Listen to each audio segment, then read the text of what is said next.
ඔබට අසීමිත ආදරණීය අපිරිමිත විශ්වයේ ආශිර්වාදය ආකර්ෂණය ලබා ගැනීමට අවශ්‍ය නම් ඔබගේ නාමය ඔබගේ හදවත ඔබගේ යහපත් සිතුවිලි විශ්වය කරා රැගෙන යා යුතුයි.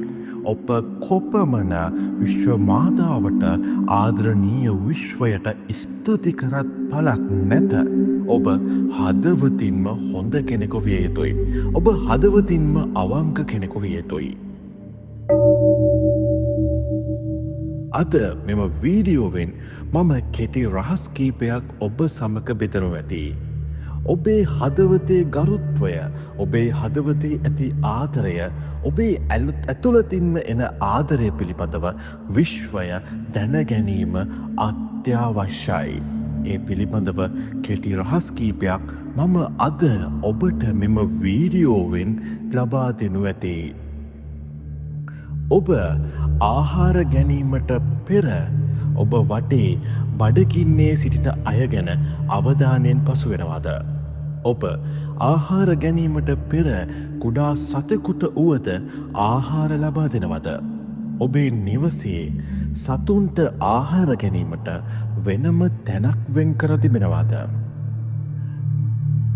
සතුන් යනු සොබාදහම යනු අපිරිමිත විශ්වයමයි. උදාහරණයක් ලෙස ඔබේ ගෙදර සතුන් සඳහා වෙන්කර ඇති ස්ථානයේ කුරුල්ලෙකු ආහාර ගන්නවා නම් ඔහු අහසට පියාඹා ගොස් ඔබගේ නාමය, ඔබගේ හොඳ හිත, ඔබගේ හදවත පිළිබඳව අපිරිමිත ආදරණීය විශ්වයට පවසනු ඇති. ඔබ කොතරම් ඔබ හොඳ බව පැවසුවත් ඔබ හොඳ බව හිතුවත් පලක් නැහැ. අන් අයගේ මුවින්ද සොබාදහමෙන්ද එය ඔප්පු කළ යුතුයි. ඔබ මලානික ගසකට වතුර දමනවාද? මහී කාන්තාව ඔබගේ හොඳ හිත ගැන, ඔබගේ අවංක හදවත ගැන, ඔබගේ ආදරණීය හදවත ගැන සාක්ෂි දරනු ඇති.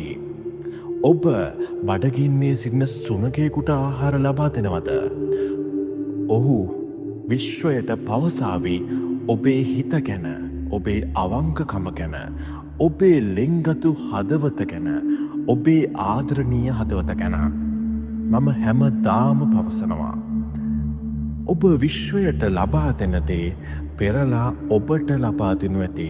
ඔබ විශ්වයට මුදාහරින මේ ආදරය, ඔබ විශ්වයට මුදාහරින මේ යහපත් සිතුවිලි, ඔබේ ඇතුලාන්තයෙන්ම එන සිතුවිලි නැවත ප්‍රබල ධනාත්මක ශක්ති කිරණයක්ව ඔබ වෙතටම ලැබෙනු ඇත.